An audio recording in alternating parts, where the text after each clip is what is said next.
Kay lupit mo pag-puso kong ito sap ng ibigin ang isang tulad mo. Ang puso kay hirap ng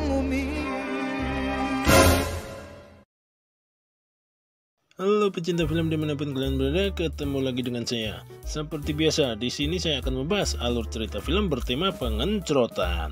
Film rilisan tahun 2022 ini mengisahkan tentang seorang gadis desa yang hidup dengan ayahnya. Di sana ia mempunyai kekasih yang sangat dicintai. Namun suatu ketika ia melihat kekasihnya sedang mengencrot gadis lain yang sudah dianggapnya seperti saudara sendiri.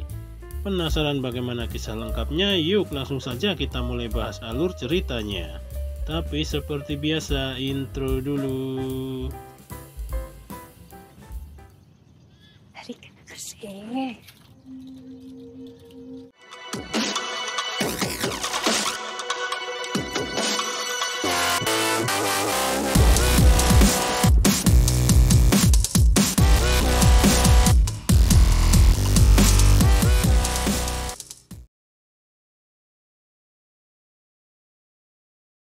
Film dibuka dengan diperlihatkannya sekumpulan warga yang sedang membahas masalah perairan di desa mereka yang kini sudah sangat sulit mencari ikan.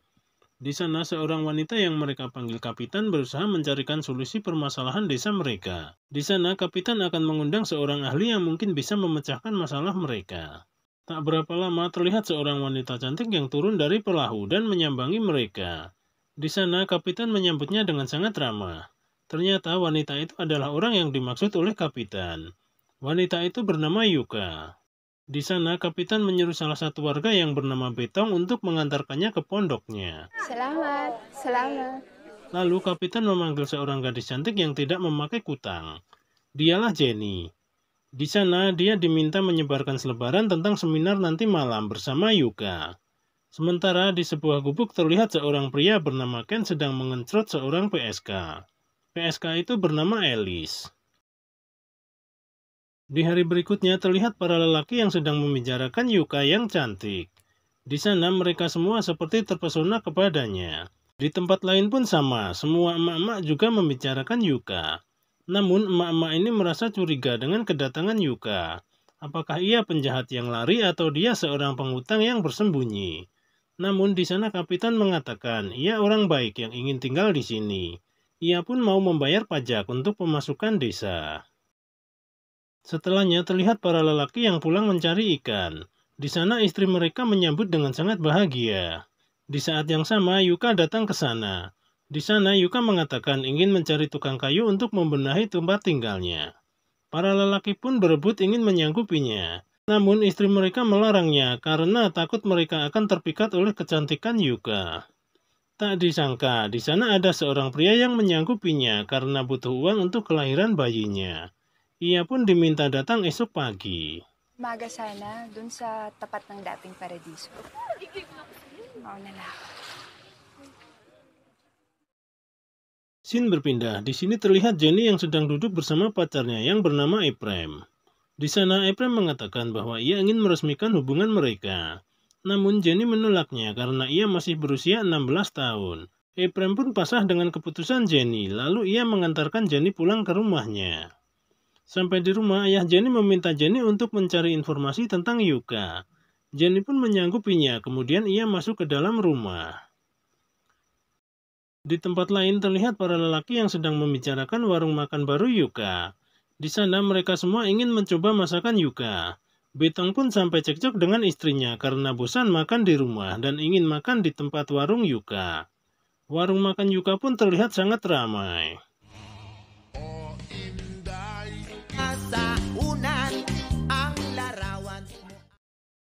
Di hari berikutnya terlihat para emak-emak yang merasa tidak nyaman dengan keberadaan Yuka. Karena sekarang suami mereka jarang di rumah dan mereka pun berencana ingin mengusir Yuka. Tiba-tiba Jenny muncul di sana. Ia pun merasa tidak setuju. Namun mereka meminta Jenny untuk tidak ikut campur. Di malam harinya terlihat istri Betong yang bernama Lalai mengajak Betong bercocok tanam. Namun di sana Betong terlihat tidak bergairah sama sekali karena ia terus kepikiran Yuka. Istrinya pun ngambek dan kemudian tidur. Scene berganti, di pagi harinya terlihat ayah Jenny yang baru pulang mencari ikan. Di sana ia mendapat ikan yang lumayan banyak. Lalu teman-temannya membantu mengangkatnya. Di sana mereka menceritakan tentang masakan Yuka yang begitu enak. Ayah Jenny pun merasa penasaran dengan apa yang mereka bicarakan. Di malam harinya terlihat Jenny yang sedang makan bersama ayahnya. Di sana Jenny membicarakan tentang masakan Yuka yang begitu enak. Namun ayah Jenny melarangnya untuk datang ke sana karena dia orang asing, takut makanannya diracuni. Tak diduga, ternyata Yuka mendengar ucapan ayah Jenny. Kemudian ia pergi dari sana. Setelahnya terlihat Jenny yang masuk ke kamar. Sampai di dalam ia membuka bajunya dan bergaya di depan cermin bak model terkenal. Namun ayahnya menyuruh Jenny untuk segera tidur. Dulu kan.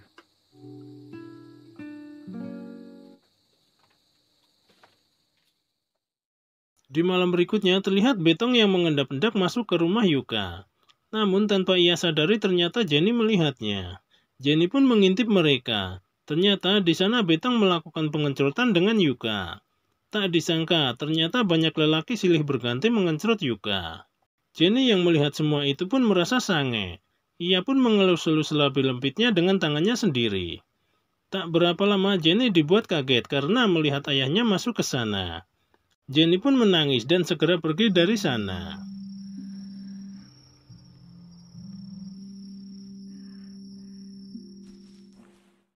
Sampai di rumah terlihat Jenny yang termenung di depan pintu. Dan tak berapa lama ayahnya pun pulang. Di sana Jenny menanyakan apakah ayah menikmatinya. Ayahnya pun termenung tak bersuara. Kemudian ia menjelaskan kepada Jenny bahwa Yuka dulu adalah pacarnya sebelum ia menikah dengan ibunya. Kemudian ia menikah dengan ibu Jenny. Lantas Yuka pergi dari sana dan tak ada kabarnya. Sekarang ia kembali lagi setelah 17 tahun. Tanpa sepatah kata pun Jenny langsung masuk dengan rasa marah. Sementara di tempat lain terlihat Ken yang kembali mengencrot Alice. Namun selesai pengencrotan Ken tak mau membayar Alice. Akhirnya Alice meremas terongnya hingga berteriak kesakitan dan ia pun pergi dari sana. Scene berpindah, di sini terlihat Yuka yang sedang membereskan warung makannya. Di saat yang sama Jenny tiba-tiba muncul. Di sana Jenny menanyakan tentang hubungannya dengan ayahnya. Yuka pun bercerita, dahulu ia adalah kekasih ayahnya. Namun di saat ayahnya bertemu ibu Jenny, dia meninggalkan Yuka dan menikah dengannya. Yuka pun merasa terluka dan akhirnya ia pergi jauh dari sana. Mendengar semua itu, Jenny pun tersentuh dan merasa simpati kepada Yuka. Hari pun berganti, kini mereka terlihat semakin akrab. Di sana Yuka mengajari Jenny cara memasak yang enak. Namun di sela-sela pelajaran memasak, Yuka malah memainkan ujung melon Jenny. Jenny pun merasa ada yang berbeda karena ini pertama kalinya ia merasakannya. Setelahnya terlihat Jenny yang sedang menikmati masakannya. Di sana Jenny terlihat sangat lahap karena masakan Yuka begitu enak, tidak seperti di rumah yang tiap hari hanya makan ikan teri goreng. Tak diduga, tiba-tiba Yuka menanyakan kepada Jenny apakah ia menikmati saat melihat Yuka bercinta dengan orang-orang. Jenny pun hanya terdiam tak menjawab. Kemudian Yuka mengajak Jenny masuk ke kamar. Di sana Yuka langsung membuka pakaian Jenny dan mengajari Jenny jurus-jurus pengencrotan. Jenny pun hanya pelunga-pelungu karena dia belum pernah melakukannya. Tapi tiba-tiba dia memakai kembali pakaiannya dan pamit untuk pulang. Di sana Yuka mengatakan jika ia ingin diajari datanglah kembali dan Jenny pun keluar dari sana. Di hari berikutnya terlihat Jenny yang kembali ke rumah Yuka. Di sana mereka langsung masuk ke kamar dan Yuka pun mulai mengajari Jenny jurus-jurus pengencrotan. Di sini Jenny terlihat mulai menikmati. Setelah ia menguasai semua jurus-jurus pengencrotan, ia pun langsung mempraktekannya dengan Ephraim, kekasihnya. Setiap ada waktu mereka selalu melakukan pengencrotan dimanapun tempatnya. Saat yang sama si Gondrong pun juga sedang mengencrot Alice di pinggir kali karena tak kuat membayar hotel. Di hari berikutnya terlihat Jenny yang termenung sendirian menunggu kedatangan Ephraim. Namun sekian lama ditunggu Ephraim tak juga datang. Jenny pun akhirnya pergi dari sana dan mampir ke rumah Yuka. Tak diduga, di sana ia melihat Ephraim yang sedang asik mengencrot Yuka.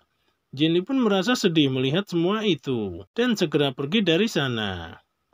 Sampai di rumah, ayah Jenny menanyakan mengapa Jenny menangis. Namun Jenny hanya terdiam tidak berkata-kata. Ayahnya pun makin penasaran apa yang terjadi dengan Jenny. Berkali-kali ayah Jenny bertanya, namun Jenny masih tetap terdiam dan kemudian ia masuk ke dalam rumah.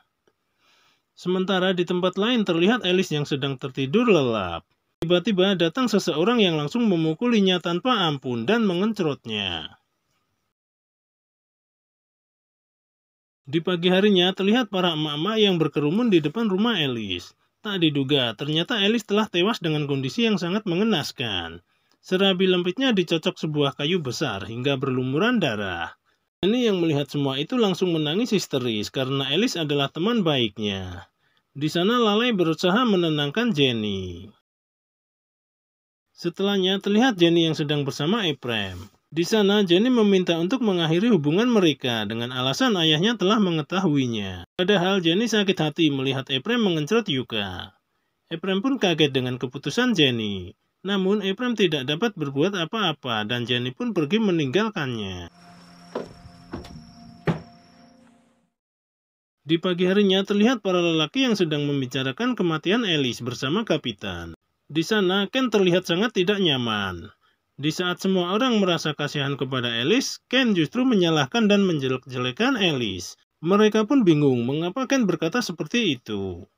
Di saat yang sama datang beberapa orang tentara ke sana. Di sana mereka meminta Ken untuk ikut bersama mereka guna dimintai keterangan atas kematian Alice, karena Ken adalah orang yang paling sering memakai Alice. Sementara di tempat lain terlihat Jenny yang mendatangi Yuka. Di sana Yuka menanyakan kabar pacarnya. Jenny pun mengatakan bahwa mereka sudah putus. Lantas Yuka meminta Jenny membantunya memasak dalam acara ulang tahun kapitan besok. Jenny pun menyanggupinya. Esok paginya terlihat Jenny yang datang ke rumah Yuka untuk membantu memasak. Di sana mereka terlihat semakin akrab seperti sahabat karib. Setelah semua masakan selesai, mereka pun membawanya ke tempat pesta ulang tahun kapitan. Ternyata para emak-emak juga memasak berbagai makanan untuk kapitan. Di sana Jenny berpamitan untuk pulang mandi dan ganti baju. Setelah selesai mandi, ia pun berpamitan kepada ayahnya dan kembali ke pesta kapitan. Di sana Jenny bertemu dengan Ephraim. Namun mereka berdua sama-sama tidak saling menyapa. Jenny malah duduk bersama Yuka. Tak berapa lama terlihat sepasang suami istri di sana pulang dan melakukan pengencrotan. Namun di tengah pengencrotan tiba-tiba si pria muntah-muntah dan jatuh tersungkur. Ternyata di tempat pesta si gondrong juga muntah-muntah dan jatuh tersungkur. Di saat yang sama Yuka tiba-tiba pergi meninggalkan pesta dengan kondisi mabuk. Jenny pun segera menyusul Yuka. Ternyata mereka semua telah diracuni oleh Yuka. Karena Yuka dendam kepada mereka semua yang bersikap tidak baik padanya di masa lalu. Hingga akhirnya Yuka pergi meninggalkan pulau dan hidup sengsara.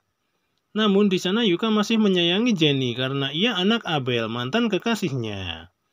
Kemudian Yuka mengajak Jenny pergi meninggalkan pulau. Namun di sana Jenny menolaknya. Akhirnya Yuka pun kembali ke rumahnya. Tak diduga, di sana Jenny mengikuti Yuka dan sampai di depan rumah ia mengambil sebuah teplok dan melemparkannya. Akhirnya rumah Yuka pun terbakar bersama Yuka di dalamnya. Jenny melakukan semua itu karena ia masih sakit hati dengan Yuka yang telah melakukan pengencrotan dengan Ephraim, kekasihnya. Di akhir film terlihat Jenny yang pulang ke rumahnya. Sampai di sana ia kaget melihat ayahnya telah tewas. Ternyata di sana ia juga memakan masakan Yuka yang dikirim oleh kapitan dan film pun tamat. Ending yang sangat apa bos? Sangat menyesakan.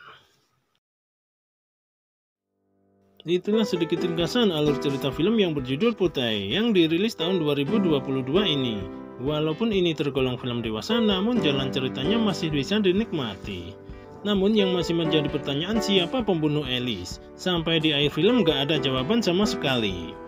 Oke lah, sampai di sini dulu saya menemani kalian semua. Semoga bisa menghibur dan ada pelajaran yang bisa dipetik dari film ini. Ambil positifnya, buang negatifnya. Sampai ketemu lagi dengan saya di alur cerita film berikutnya. Ciao.